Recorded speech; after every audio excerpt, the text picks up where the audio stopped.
Guys, कैसे हैं आप सभी। मैं कामनी गौतम स्वागत करती हूँ आप सभी का नित्य क्लासेस में। गाइस, मैंने अपनी प्रीवियस वीडियो में आप सभी को विशेषण के बारे में बताया कि विशेषण किससे कहते हैं और विशेषण के दो भेदों के बारे में बताया कि विशेषण के भेदों की पहचान किस प्रकार से की जाती है। दो भेद मैंने आपको बता दिए थे, दो आपने इस वीडियो में आपको बताऊंगी, जिसमें मैं आपको संख्यावाचक विशेषण और सार्वनामिक विशेषण के बारे में बताऊंगी। तो पहले से मैं थोड़ा सा आपको बता देती हूँ एक बार दोबारा से विशेषण के बारे में कि जो शब्द संज्ञा या सर्वनाम की विशेषता बताते हैं उन्हें विशेषण कहते हैं और जिनकी विशेषता बताई जाती है उन्हें विशेष्य कहते हैं। विशेषण की भी विशेषता बताने वाले शब्दों को प्रविशेषण कहते हैं। यह विशेषण की डेफिनेशन है और विशेषण के जो भेद हैं वो मुख्य रूप से कितने हैं? 4। कौन कौन से हैं? गुणवाचक विशेषण, परिमाणवाचक विशेषण, संख्यावाचक विशेषण और सार्वनामिक विशेषण। तो दो भेदों के बारे में हमने अपनी पहली वीडियो में आपको बता दिया है और दो जो भेद हैं उसके बारे में मैं आपको अब बताऊंगी। तो देखिए, शुरू करते हैं आज का लेसन। नंबर 1 थर्ड है इसका, दो मैंने आपको बता दिए। तो तीसरा है संख्या वाचक विशेषण। संख्यावाचक विशेषण, तो देखिएगा संख्यावाचक विशेषण किससे कहते हैं। तो जिन विशेषण शब्दों से संख्या का बोध होता है उसे संख्यावाचक विशेषण कहते हैं। जिन विशेषण शब्दों से संख्या का बोध होता है उसे संख्यावाचक विशेषण कहते हैं। अब इसमें उनको रखा जाएगा जिससे हम नाप तोल नहीं सकते, गिन सकते हैं, वह किस में आ जाएगा? संख्यावाचक विशेषण के अंतर्गत आएगा। अब देखते हैं संख्यावाचक विशेषण की पहचान क्या है। तो देखिए, इसमें संख्या का बोध होता है। किसका बोध होता है? संख्या का बोध। अब संख्यावाचक विशेषण के भी दो भेद हैं। कितने भेद हैं? दो भेद हैं। कौन कौन से हैं? देखिएगा, निश्चित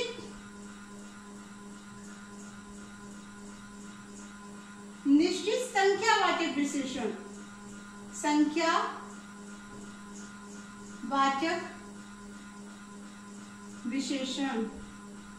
निश्चित संख्यावाचक विशेषण। तो सबसे पहले हम इसके बारे में जान लेते हैं कि निश्चित संख्यावाचक विशेषण किससे कहते हैं।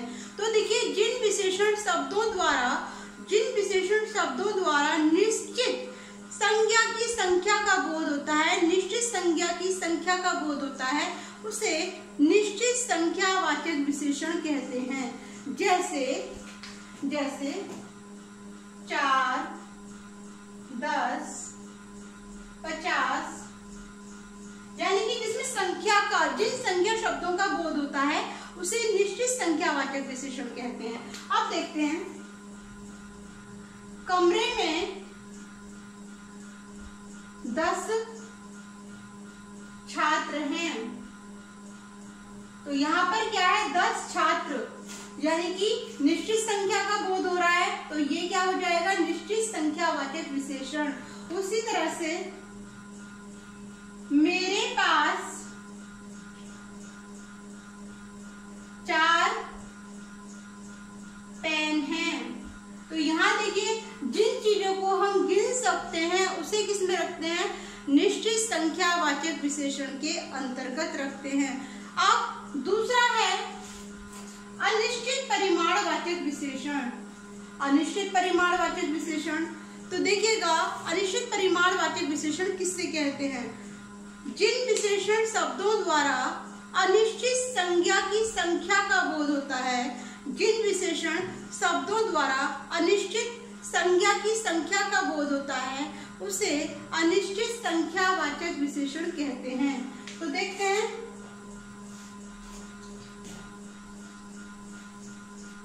अनिश्चित संख्यावाचक विशेषण के बारे में। अनिश्चित संख्यावाचक विशेषण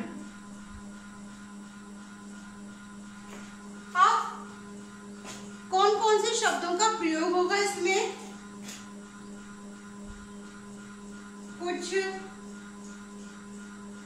कुछ शब्दों का प्रयोग होता है, कुछ बोला जाता है, या फिर ये भी बोला जाता है थोड़े या कुछ, इस तरह के शब्दों का प्रयोग होता है। देखिएगा किस तरह से कुंभ के मेले में थोड़े आदमी थे या थोड़ी पब्लिक थी, तो ये किस में आ जाएगा? अनिश्चित संख्यावाचक विशेषण में आएगा। या फिर मुझे कुछ पैसे चाहिए, तो पैसों को हम गिन सकते हैं, तो ये किस में आएगा? आपका अनिश्चित संख्यावाचक विशेषण में आएगा। मुझे कुछ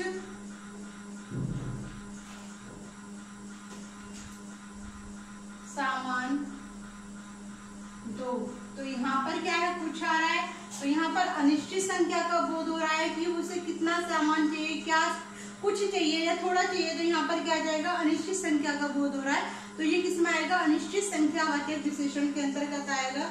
या फिर मुझे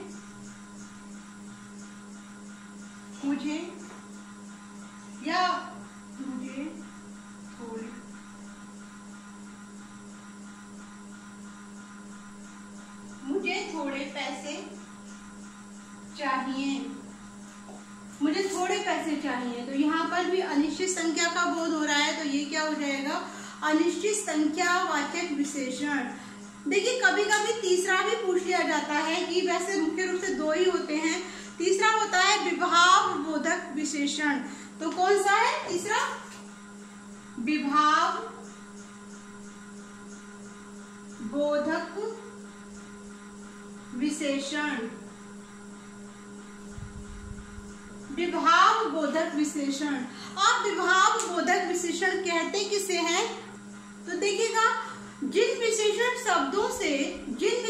शब्दों से विभाव या प्रत्येक का बोध होता है, प्रत्येक अनंत का बोध होता है, उसे विभाव बोधक विशेषण कहते हैं। जैसे प्रत्येक आदमी, प्रत्येक बहुत सारों के लिए आ रहा, प्रत्येक के लिए, तो प्रत्येक आदमी, 10-10 हाथी, 20-20 लोग, तो यहाँ पर क्या हो जाएगा? विभाव बोधक विशेषण। तो यहाँ पे भी संख्या का बोध हो रहा है, अनंत संख्या का बोध हो रहा है, तो उसमें किससे रखा जाएगा? विभाव बोधक विशेषण के अंतर्गत रखा जाएगा।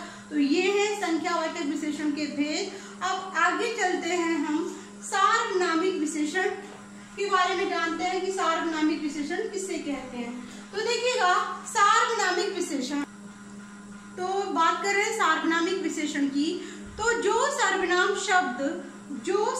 शब्द संज्ञा के लिए विशेषण का कार्य करते हैं, उन्हें सार्वनामिक विशेषण कहते हैं।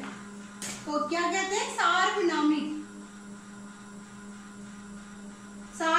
विशेषण। इसे संकेतवाचक विशेषण भी कहते हैं। क्या कहते हैं? संकेतवाचक। ये संकेत दर्शाता है, तो इसे संकेतवाचक विशेषण भी कहते हैं। जो सर्वनाम शब्द संज्ञा की विशेषता का काम करते हैं, उन्हें सार्वनामिक विशेषण कहते हैं। जैसे वह, जो, क्या, कौन, कैसे, क्यों आदि शब्दों का इसमें प्रयोग किया जाता है। इसकी पहचान कैसे कर सकते हैं आप सार्वनामिक विशेषण की? तो देखिएगा, जैसे विद्यार्थी,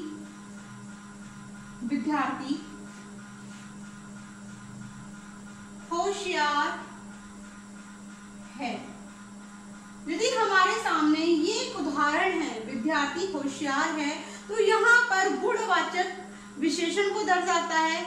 लेकिन यदि विद्यार्थी यानी कि संज्ञा से पहले हम ये यानी कि सर्वनाम शब्दों का प्रयोग करें, तो ये सार्वनामिक विशेषण बन जाएगा। संज्ञा से पहले सर्वनाम की विशेषता को दर्शाना सार्वनामिक विशेषण कहलाता है।